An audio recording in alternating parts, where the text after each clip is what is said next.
Dá tudo Obrigada, bem? Mais uma tudo vez, bem. bem-vinda ao Revista. Obrigada. Bruna, aconteceu isso mesmo com um grande número de pessoas? A pandemia de fato aumentou o endividamento da família brasileira? São mais de 64 milhões de pessoas endividadas.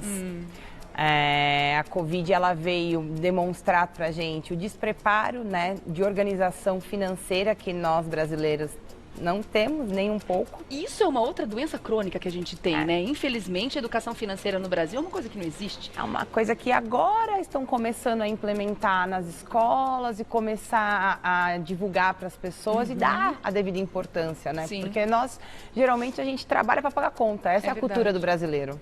A gente não tem essa educação em guardar pelo pouco que a gente ganha, não importa. A gente não tem educação de guardar. E é interessante que a gente realmente mude, né, essa cultura para entender que no futuro daquela criança que hoje está na escola, a saúde financeira vai refletir na saúde física e na saúde mental. E nisso outros índices melhoram também, em termos de saúde pública até, né, doutora? Tem gente, assessores financeiros, vendendo palestra para empresas.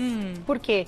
A produtividade dos seus funcionários aumentam quando eles têm menos problemas, é verdade. principalmente problemas financeiros. Claro. Então, a questão da educação financeira também está sendo vista em áreas multidisciplinares, né? E atinge realmente a saúde, desenvolvimento, produtividade. Reflete num âmbito muito maior do que a gente imagina, né? Agora, é muito triste a gente ver esses dados, né, que estão sendo divulgados agora, que, por exemplo, o índice de inadimplência, o endividamento das famílias brasileiras, ele voltou ao patamar de 10 anos atrás, né? Quando a gente achava que estava evoluindo um pouquinho, a gente deu um mega passo para trás, né, doutora?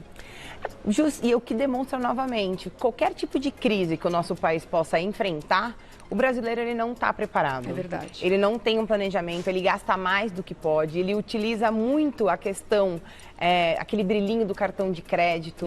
Acha que o dinheiro já é dele, já está garantido, não vai precisar devolver com juros. E as pessoas não entendem, a pessoa não tem educação financeira, eles não entendem o que são os créditos disponíveis para eles. Porque falta realmente, essa educação deveria ser colocada na escola para as pessoas.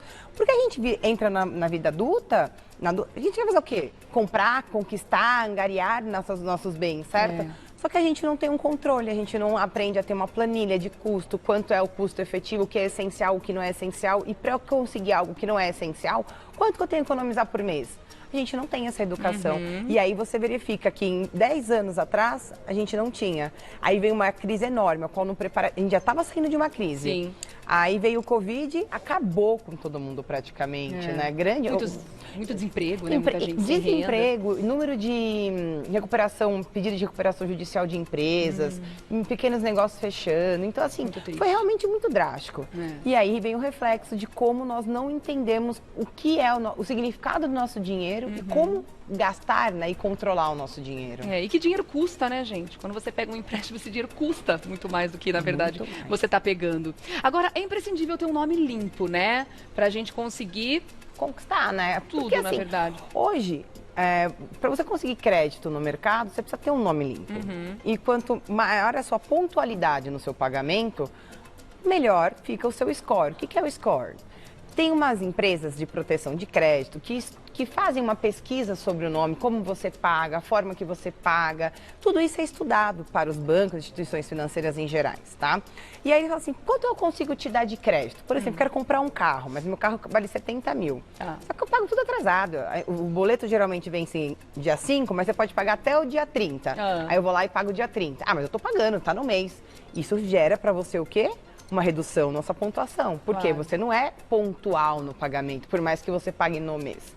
E isso faz com que você diminua a sua probabilidade de conseguir o dinheiro que você tanto quer, certo? Quando você mantém o seu nome limpo e paga as coisas de forma pontual, você consegue se programar, conseguir financiamento, conseguir, por exemplo, pontualidade, desconto em pontualidade, porque tem empresas que também analisam isso até para te dar cartão de crédito, para te dar a forma de pagamento e as formas de empréstimo possível, inclusive o valor dos juros. Se você tem um nome limpo, se você paga pontualmente, você tem menos risco para o banco te emprestar dinheiro. Logo, como o banco trabalha com risco e os juros, quanto maior o risco, maior é os juros.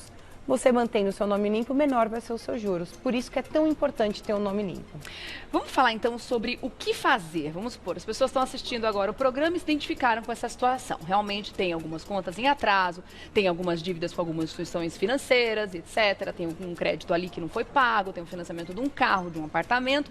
A primeira coisa que essa pessoa tem que fazer é o quê? Um diagnóstico financeiro, um diagnóstico da sua real situação e elencar quais são as dívidas que precisam ser pagas primeiro, né? Porque imagino que alguns credores, a gente pode dizer que são mais chatinhos que outros, né? Ou custam mais do que outros. Explica pra gente, a questão doutora. do chatinho, todo mundo é chato. Tá devendo, o cara quer receber, já era, É verdade. Mas assim, gente, qual que é a minha sugestão? E eu sempre falo isso, principalmente porque agora a gente tá no final do ano, pagamento de 13º. Então o seu telefone vai simplesmente bombar de pessoas querendo receber.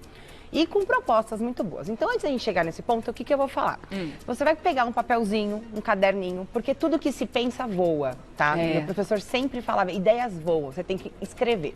Vai colocar conta de água, conta de luz, mora em condomínio, então cota condominial é extremamente importante, tá?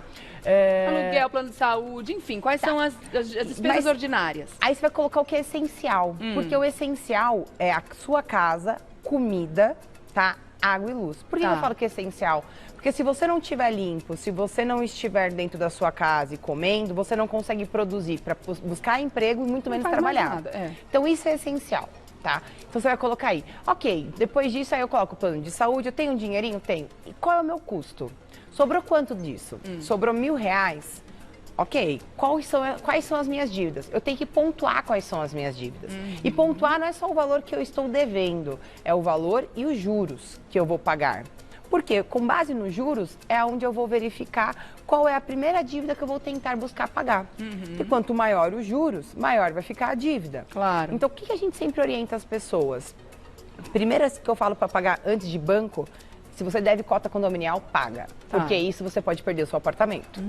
Tá? Então, é a única dívida que não importa que é bem de família, você perde o apartamento. Então, isso não importa se é bem de família? Não importa. Se você não pagou cota condominial, você pode perder o seu apartamento. Tá. Então, pague cota condominial. Segundo ponto, se você tem um financiamento imobiliário, também é outro ponto. Aí você paga. Tá?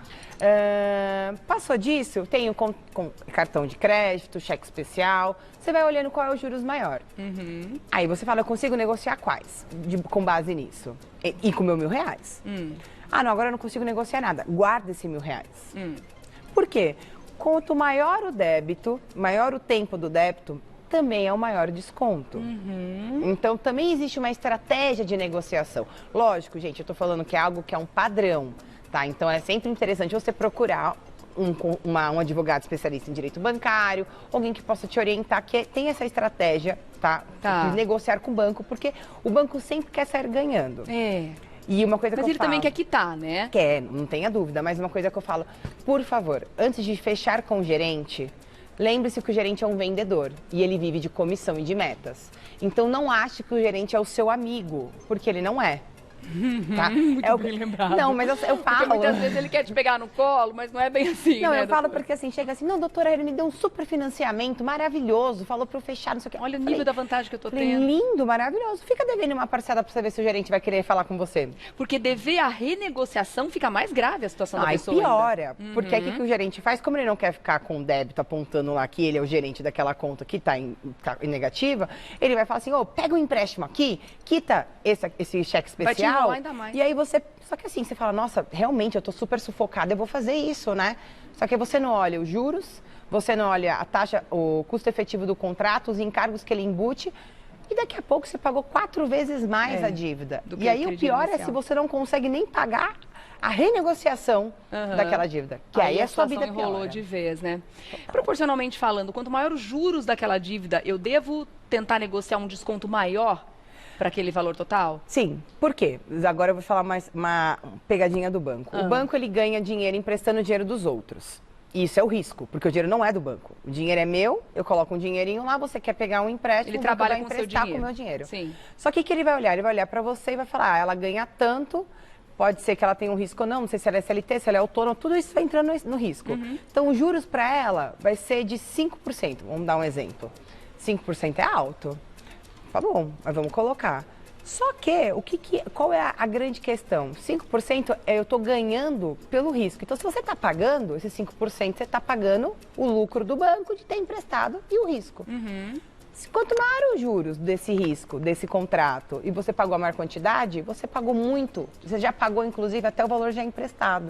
Então, por causa da porcentagem maior dos juros, você consegue uma renegociação, uma porcentagem na redução do pagamento. Tá. Então, essa é sempre uma pegadinha que a gente também faz com os bancos. Porque o banco acha que a gente não sabe, entendeu? Bom, tem que agir estrategicamente nessa situação, sem dúvida nenhuma. Como a gente sempre diz, o dinheiro não leva desaforo jamais. Então, gente, faça um bom uso do seu 13º. Esse dinheirinho extra é super bem-vindo, mas contanto que a gente não se meta em enrascada. E uma outra situação, sem esse diagnóstico, você também não vai saber o quanto você tem para gastar esse final de ano. O quanto você pode investir nos presentes, se você pode fazer uma viagem. Então, começar do começo, como a gente diz, é super importante. É justamente ver o quanto você tem, o quanto você pode dispor e começar a renegociar as dívidas. Aliás, tem muitos feirões acontecendo, né? Inclusive no Serasa, para você limpar o seu nome. Esses feirões limpar nome são super bem-vindos. Então, coloque aí. As empresas, muitas vezes, as próprias empresas fazem esses feirões para conseguir limpar e tirar os nomes dos clientes dessa lista de devedores, né, doutora? Sim. Então é importante procurar. Procure se informar, geralmente, no próprio site das empresas, tá? Não receba um e-mail e clique no e-mail, tá? Porque está existindo muitas fraudes. Fraudes do tipo, a empresa liga para você, ela sabe o seu CPF, o seu nome, sabe a dívida que você tem, inclusive, gera um boleto, só que você não repara que o nome do que está lá não é o banco X, é o banco Y. E aí você paga. Aí o banco X começa a te ligar, mas você fala, não, mas eu paguei.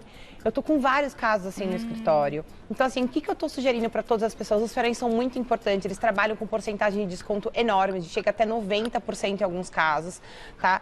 E simplesmente, qual que é a ideia? Você tá com dúvida, recebeu uma ligação? Vá até o site, ligue diretamente no número informado no próprio site, ou às vezes no cartão que tem ali atrás, diretamente para essas empresas para conseguir a negociação. Tá certo. Vou deixar o serviço aqui da doutora Bruna Kusumoto, que é advogada, para você começar a seguir a partir de agora e pegar mais informações. @Kusumoto Advogados. @Kusumoto Advogados, Kusumoto com S. Obrigada, minha linda. Beijo. Até.